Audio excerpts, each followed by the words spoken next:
शासनपति प्रभु महावीर स्वामी को हम वंदन करते हैं। सभी गुरु भगवंतों को तिकोत्तर की पाठ से वंदन करते हैं। श्रद्धावान भाई और बहनों, आपके अंदर विराजित आत्मा को माजलगांव से सुभाष कोठारी का सादर प्रणाम, सादर जय जिनेन्द्र। उत्तराध्यायन सूत्र के 7वें वर्ग पर ये मेरा चौथा वीडियो है। गुरु भगवंतों ने 7वें वर्ग में क्या कहा है? जा एसम समुदिस कोई पोषेज एलयम ओयनम जवसम देजा पोषेजा विय स्वयं गणे। गुरु भगवंत कहते हैं, जैसे कोई मांसाहारी पहुने के उद्देश्य से एलक मेनन का पोषण करता है। यहाँ पर गुरु भगवंतों ने एलक यानी बकरी का बच्चे का उदाहरण दिया है, मांसाहारी व्यक्ति का उदाहरण दिया है। देखो, हमें मोक्ष की तरफ जाने का है और इस अध्ययन की शुरुआत ही मांसाहारी जीव से की है, उस व्यक्ति से की है। ये कहाँ हमारे ध्यान में बैठता है? ये उचित लगता है क्या? शुरुआत तो अच्छी ढंग से होना चाहिए ना, लेकिन ये उचित इसीलिए नहीं लगता क्योंकि हम इसे समझा नहीं। लेकिन गुरु भगवंतों ने सही में हमें क्या समझाना है, इसका अगर हम चिंतन करेंगे तो हमें दिशा मिलेगी। आज हम देखते हैं हमारे अकाउंट जीरो बजट में अकाउंट खुल जाते हैं। वैसे ही उस समय गुरु भगवंतों ने जीरो बजट से अकाउंट की शुरुआत की है। जीरो बजट यानी क्या है? गुरु भगवंतों ने अपने सामने उस व्यक्ति को रखा।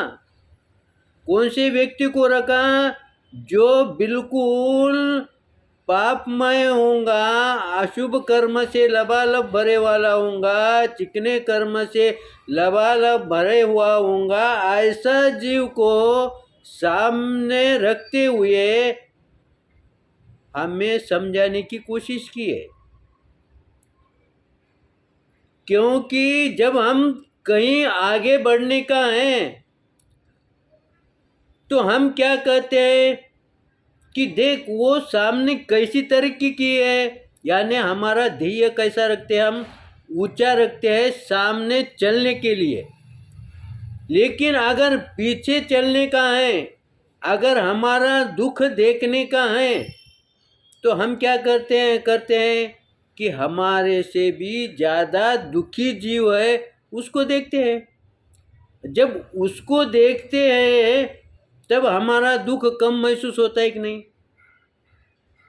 वैसा ही गुरु भगवंतों ने यहाँ पर एक मांसाहारी का उदाहरण देते हुए उन्होंने कहा कि जैसे कोई मांसाहारी व्यक्ति क्या करता है, एक बकरी को पालता है, पालन पोषण करता है और उसको खिला पिला के तंदुरुस्त बनाता है। तंदुरुस्त क्यों बनाता है? वो ज़्यादा से ज़्यादा मोटा होने वो लाभ चाहता है, क्योंकि जो मांसाहारी व्यक्ति है उसके यहाँ आने वाला जीव मांसाहारी आएगा ना, वो मेहमान, वहाँ शाकाहारी थोड़ी आएगा। और जब मांसाहारी मेहमान आएगा तो हम अपेक्षा रखते 2 जने आने वाले होंगे तो 4 का भोजन बनाओ, 4 आने वाले होंगे तो 8 का भोजन बनाओ। तो फिर वो हिसाब से हमारे पास मटेरियल की पूर्तता करने के लिए वो व्यक्ति क्या करता है, एक बकरी के बच्चों को तंदुरुस्त करता है। कैसे तंदुरुस्त करता है? खिला पिला के तंदुरुस्त करता है। और जब वो मेहमान जब आते हैं उस समय उसे क्या करते हैं, उसकी बलि दे देते हैं। अब उसकी बलि देने से अब हम यहाँ पर ये समझेंगे कि ये तो हिंसा हो गई। हिंसा तो है, लेकिन ये हमें समझाने के लिए इन्होंने ये उदाहरण दिया। अब उसको हस्त पुष्ट करने के लिए वो माली कुछ भी खिलाता है। वो स्वयं चावल नहीं खाएगा, लेकिन उस बकरी के बच्चों को खिलाएगा। वो स्वयं रोटी नहीं खाएगा, लेकिन उसे खिलाएगा। उसको अच्छी अच्छी हरी हरी घास खिलाएगा। क्यों खिलाएगा? क्योंकि उसे उसको पुष्ट करने का है।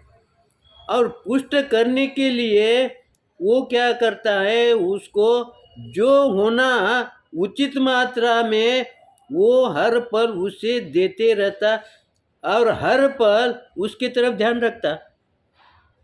उसको कहीं भी बनता है क्या, वो अपने सामने जब भी दृष्टि जाए मालक की, तो वो बकरी का बच्चा सामने दिखना चाहिए। ऐसी जगह पर वो बनता है, क्योंकि उसे उसका अधिक से अधिक ध्यान देने का है। और जब वो हस्तपुष्ट हो जाता है, तब वो कोई मेहमान को बुलाता है, उस समय उनकी बलि दे देता है। फिर ये जो बकरी का बच्चा है, उस समय वो क्या सोचता है, मेरा मालिक कितना अच्छा है। वो मालिक को दोष देता है क्या? क्यों नहीं देता? क्योंकि उसे जो चीज़ चाहिए वो उचित मात्रा में, अधिक मात्रा में मिलती है, भर पेट मिलती है। लेकिन बाजू में ही गाय का बछड़ा होता है, उसको भर पेट मिलता है क्या? मिला तो भी कैसा, सूखी घास मिलती है। तो उसको देख के ये खुश होता है कि नहीं? ये खुश होता है। तो फिर ये बात हमारे व्यवहार में कहाँ बैठती है? अब यहाँ पर लालच के कारण उसे पौष्टिक आहार मिल रहा है, उसे वो पता नहीं, वो लालच में है। वैसे ही गुरु भगवान समझाते हैं, जब हमें लालच उत्पन्न होती है, लोभ उत्पन्न होता है, उस समय हमारा विवेक नष्ट हो जाता है। बहुत भाई बहन कोई भी समझाते हैं कि ये उचित मात्रा में नहीं है, फिर भी हमारी लालूच देख के, हमारा लोभ देख के हम क्या करते, उसमें धन अर्पित करते हैं। जैसे हमारी पत संस्था है, या जो कोई भी लालच देने वाले व्यापारी है, वो 2 रुपये 10 रुपये मार्केट से अधिक देता है। उस समय हम सोचते हैं क्या, हमें सलाह देने वाले मिलते हैं, ये लालच बुरी है, फिर हम उनकी बात मानते हैं क्या? नहीं मानते। क्यों नहीं मानते? क्योंकि हम लोभ के अंदर इतने अंदर घुसे वाले होते हैं, हमें सही बात का ज्ञान ही नहीं होता।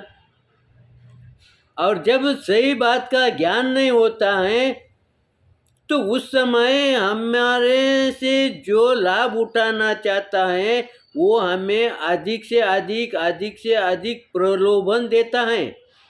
वो हमारे आँखों पर वो पट्टी हिलने ही नहीं देता, वो अधिक से अधिक लालच देता है और हमारे दृष्टि में दिखती है।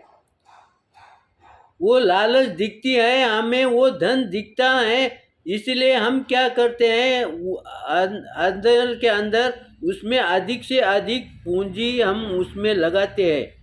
और लगाते लगाते वो अकाउंट पुष्ट बन जाता है, बड़ा बन जाता है। उस समय क्या होता है, जैसे यहाँ पर उसका छेद हो जाता है, बलि चढ़ जाता है, वैसे ही हमारा जो धन है वो बलि चढ़ जाता है। फिर उस समय हमारे पास क्या है, फिर हमने सोचे क्या? इसीलिए गुरु भगवंतों ने ये 4 कषाय में इसको रखा है। हम रटते हैं, पढ़ते हैं, और हमारे बुजुर्ग गुरु भगवंत हमें बार बार सावधान करते हैं, हमारी स्मृति को जागृत करते हैं, लेकिन हमारे आँखों के ऊपर लोभ का पर्दा इतना गाढ़ा बनता है, हमें वो बात ध्यान में नहीं आती। और जब हम दष्ट पुष्ट हो जाते हैं, हमारा अकाउंट बहुत बड़ा हो जाता है, जब हमारे पास कोई पूंजी वहाँ पर इन्वेस्टमेंट करने के लिए नहीं बचती, इस बात को वो जब ध्यान में लेता है, तब वो क्या करता है, हमारे संबंध तोड़ देता है, हमारे से झगड़ा कर देता है, हमें धुतकार देता है। और ऐसे समय धुतकार देता है, उस समय हमारे पास कुछ भी नहीं रहता। तो इसीलिए गुरु भगवंतों ने 7वें वर्ग के पहले 2 लाइन में कहा है कि लोभ का रूप क्या है, लोभ के परिणाम क्या हैं। इसीलिए गुरु भगवंतों ने इस 2 लाइन के माध्यम से हमें लोभ के बारे में चिंतन करने के लिए मजबूर किया है। लेकिन समय को देखते हुए हम यहाँ पर रुकते हैं। मेरे चिंतन के अंदर कुछ विपरीत आया होगा तो आप क्षमा करेंगे, सही आया होगा तो लाइक करेंगे, शेयर करेंगे। इसी आशा के साथ ओम शांति।